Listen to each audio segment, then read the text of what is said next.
안녕하세요. 저는 Arvin PATEL입니다.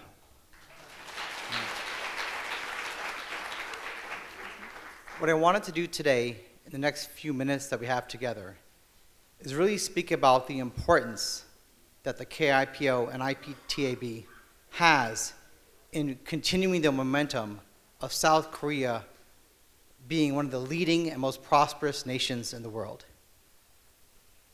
So as a quick background for myself, I've been in the IP area for pretty much all my life. I started off at IBM. I was their first vice president of IP strategy for the company. Responsibilities included driving policy worldwide, working with our research and innovation teams of which areas should we make investments, and also the commercialization strategy of the company. I was also the first CIPO at Technicolor, a large movie company, 40,000 patents worldwide, working on video compression technology and all the cool tech that builds the movie experiences that we watch today. And I'm also the first CIPO at TiVo. But what does that mean? If you sit back and try to explain, well, Arvin, give me a description of your job and what you do as an IP executive. It's tricky. When I first met my wife many years ago, I tried to impress her with all the amazing ideas I had on IP and how important IP was. But this was the look I got. What? IP? Well, what is that? And I think if we sit today with this group in the room, if you try to define ourselves, it's more than just managing IP disputes. It's more than just managing the patent process of the nation. It's really managing the natural treasures in South Korea that makes it such a leading country in the world. So let me walk you through some examples of how this is important. To take a step back now, we look at what really makes a nation wealthy. Is it natural resources? Is it farmland? Maybe back in the 1700s that was important because it provided sustenance for the people, food, livestock, etc. But today, only 2% of US jobs comes from farmland and farming. Is it oil reserves, metal deposits? Well, I don't know. Look at Venezuela is one of the richest in the matter of oil in all of Latin America. And since the state government took over that industry in 1998, their citizens have lost, in aggregate, about 20 pounds per person. They're in despair, so it's not really just natural resources. And is it labor? The world's realized that labor can be rendered anywhere in the world at a competitive advantage. The world's also realized that knowledge can be rendered anywhere in the world at a competitive advantage.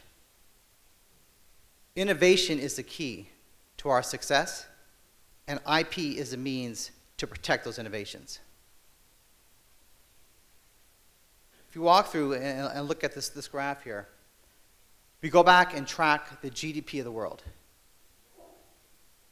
over the last 2 millennia.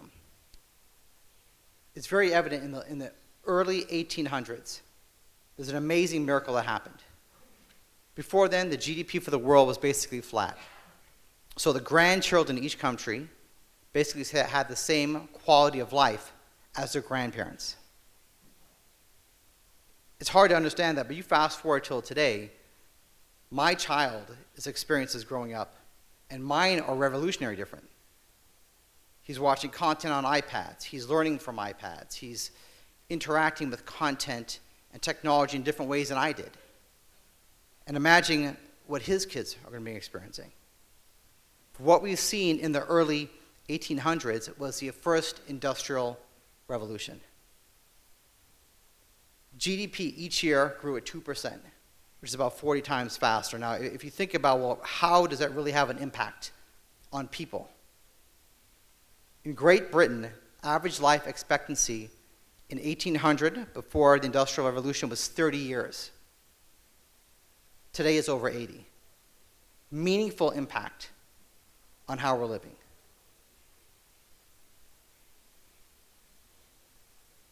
So how did this miracle happen? How is this changing our lives? Well,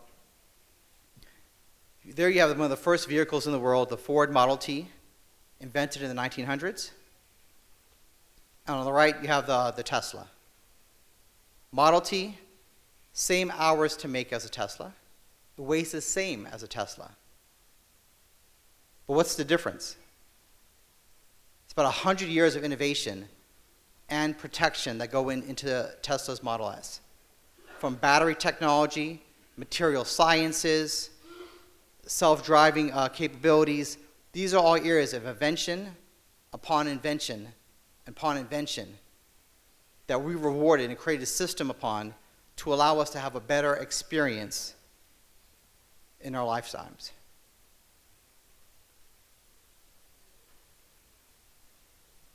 So going back to wealth of nations, wealth that the US is definitely leading and South Korea is definitely leading. South Korea already gets this. GDP per person is one of the highest in the world.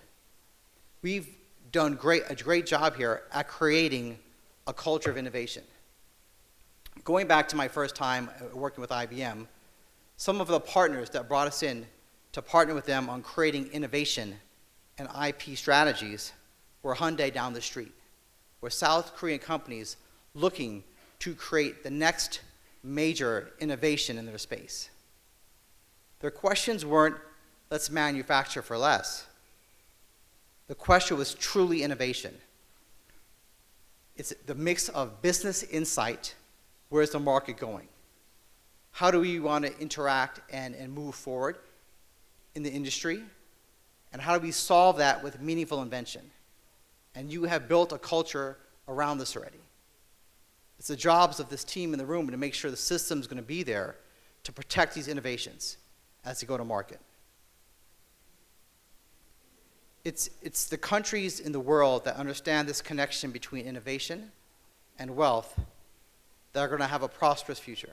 I'll give you an example. So Saudi Arabia, another client that I work with while at IBM, is committed to creating a post-oil economy of the future. They understand the natural reserves are going to go away. How do we create an innovation-driven society that we're investing and building out economies and companies that are forward-thinking? They've put out their 2030 plan. They have heavy investment in the key sectors they want to move into, and they're really moving quickly to transform the nation to an innovation-driven country of the future. China as well, Made in China 2025. They've already outlined their key technology sectors that they want to lead and own, putting investment behind it and also focusing now on where's the market going. This is no longer a game of innovation means manufacturing for less. This is true innovation, changing market dynamics, disruption.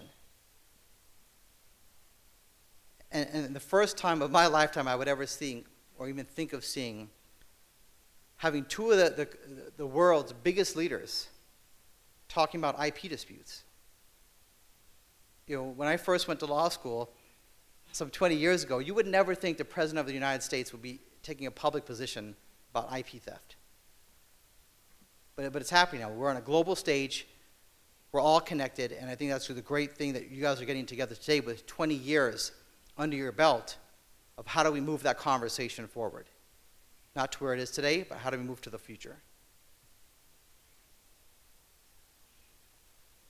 Just some statistics here. If you try to benchmark some of the countries in Asia that have been on this journey, Japan's done a fantastic job at moving from just a manufacturing destination for technology to being a recipient of patent licensing and IP income. Just in 2016, they're a plus of $19 billion. It didn't always start off this way, but with their advancements in their patent process and how they're protecting intellectual property, they were able to move up the continuum. Korea is on trend to break Japan's record. Japan took 40 years to do this and pass it. All trend and market data shows Korea beating this in half the time, which is fantastic and is part of the roles that we're doing in this room. China, a different entity, a little lagging here. From an IP protection mechanism, they're still quite a bit off, and they haven't turned the corner in really realizing some of the value of a forward-thinking kind of IP strategy to protect and build. So once again, going back to data, Korea is heavily investing in innovation. This is data from researchers, investing in researchers, as well as R&D as a percent of GDP. Korea is ahead of the rest of the world. Japan, US, China, we get the game. Your companies and organizations here are investing in this space. It's the job of this team in the room to make sure they have the platform to commercialize it when it's ready. So I really think this nation has one of the strongest stories to tell here, and I'm excited to participate with you today and see how this moves in the future. So I think at the next dinner party that you're all attending, and people ask you, well, what do you do? Do you manage patents? Do you administrate patent trials? You should tell them, no, I protect the national treasures of Korea. And that's what you guys do here. Thank you for your time. 소중한 말씀해 주신 알빈 파텔님께 감사드립니다.